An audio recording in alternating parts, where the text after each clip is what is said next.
16 years in the force, and I've seen worse things people can do. But nothing prepared me for the butchers. 2 brothers, no fingerprints, no names, just hockey masks. They didn't break in for money, they broke in to feed something.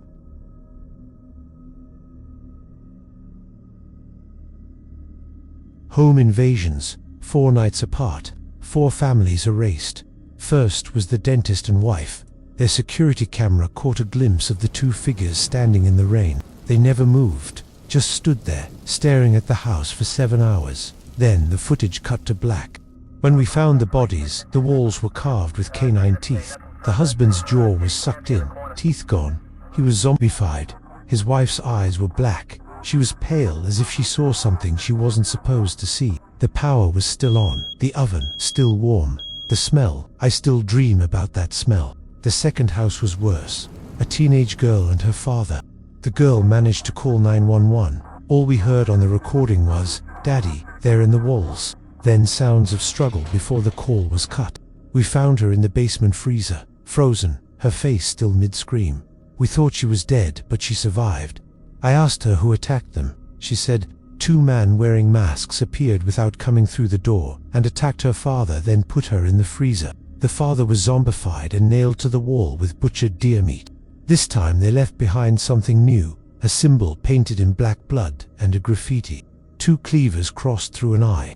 That's when the press named them the Butchers. I didn't sleep for a week after that, because every night I'd spaz out and hear a knock at my door. Always at 3:33 a.m. When I'd open, nothing, just fog. I started carrying a gun in my own living room. The third house hit me hard because it belonged to a retired cop, Detective Ramos. He was my training officer.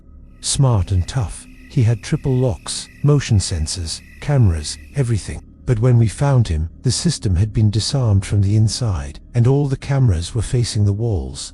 They took their time with him. Every bone in his hands was broken one by one. His eyes were gone. The wall was written in deep, jagged letters. "We see you, Forrest." That was my name. That was the night I stopped calling them killers. They were something else. I went over every file, every photo. One clue stood out, a pattern in their kills. The symbol they painted, the cleavers. They weren't random. It matched an old cult sigil from the 1940s, used by a group that believed pain opened doorways. Doorways to what? No one ever answered. The 4th invasion came 2 weeks later. A family of 4. When we got there, we saw the Butchers for the first time. They didn't run. One tall and broad, wearing a white hockey mask. The other smaller and twitchy, and behind them something moved, like a shadow that wasn't theirs. It rippled across the ceiling like smoke. They spoke together in the same voice. "You can't stop hunger, detective. It only learns your name." Then they charged. I shot the one in a red mask. He went down, but he didn't die. He just laughed. Blood poured from his mask like oil. "Can you see us now, Forrest?" he gurgled. "Now we see you too." The bigger one tackled me. His strength wasn't human. When his mask cracked, I saw his face half bone. His eyes glowed red in the dark. He didn't stop until I grabbed a kitchen cleaver from the counter and buried it in his throat. He made no sound, just stared at me with that empty grin until he dropped.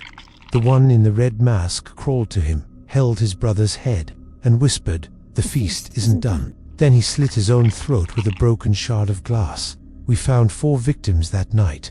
Every one of them had been arranged around a pentagram burned into the floor. On the other side was the same symbol with bones, meat hooks, and a jar filled with black liquid. When the black liquid was analyzed, the report said, "Organic composition unknown." It's been 3 weeks. The case is closed. The files are sealed. But some nights when I drive past that house, I swear I see them standing, watching and waiting, planning on their next attack. I got a call from reception telling me my cousin's on the line and that I should take it privately. My cousin told me that his wife was kidnapped and the kidnappers left a note. "You might be done with us, but we're not done with you.